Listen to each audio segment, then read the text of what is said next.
இன்றே டவுன்லோட் செய்து உங்கள் ஃபேவரட் ஷோக்களை என்ஜாய் பண்ணுங்க. நீ தைரியமா வாத்தா.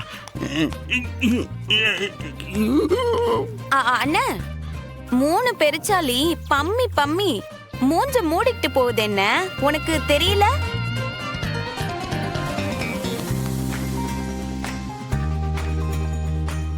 அக்கா, இங்க பக்கத்துல பெருச்சாளி எதுவும் போகுதாக்கா?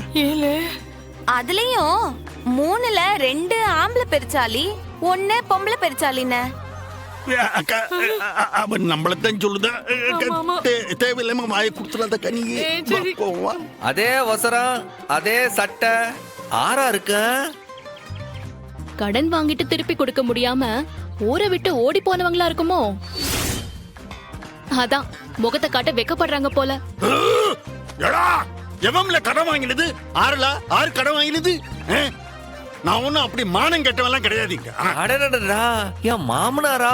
எப்போ பாரு, தங்கச்சி புருஷன் வெளியில தலை காட்ட முடியாம தலையில துண்ட போட்டுக்கிட்டே ஓடி போவாக்காரு. ஆறுல ஊர்தாங்க. அது ஏதோ வெயில் அதிகமா அடிக்குது, அதான் தலையில துண்ட போட்டு போகுதே. வெயில் அதிகமா இருந்தா தலையில துண்டு போடுவாவ. மூஞ்சைய மூட்டு போதியா? தலை காட்ட முடியாது இல்ல, அதான் மூஞ்ச மூடிட்டு போறான். இருந்தாலும் மாமனார, உமக்கு நான் நன்றி சொல்லுதேன். நன்றியா? எதுக்கு எனக்கு நன்றி?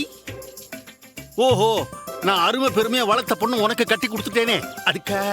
ஐயோ, இவர் அருமை பெருமையா வளர்த்துட்டாலும் அதுக்கு இல்ல மாமனாரே, நாங்க இந்த கேஸ்ல ஜெயிச்சதுக்கு, என் தங்கச்சி புருஷன் அறிவழகன் ஜெயில இருந்து விடுதலை ஆனதுக்கு, உண்மையான குற்றவாளிய கைது பண்ணதுக்கு காரணமே நீர் தானே. அதுக்கு நன்றி சொல்லணும். எப்படி நன்றி மறப்பது நன்று இல்லையா? அதனாலதான் உடனே நன்றி சொல்லுதே.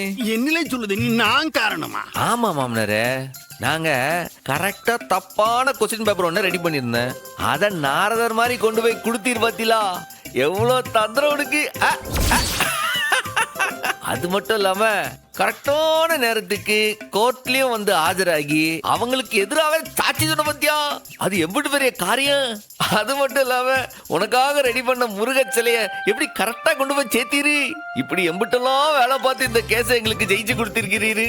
உனக்கு நன்றி சொல்லனா இப்படி?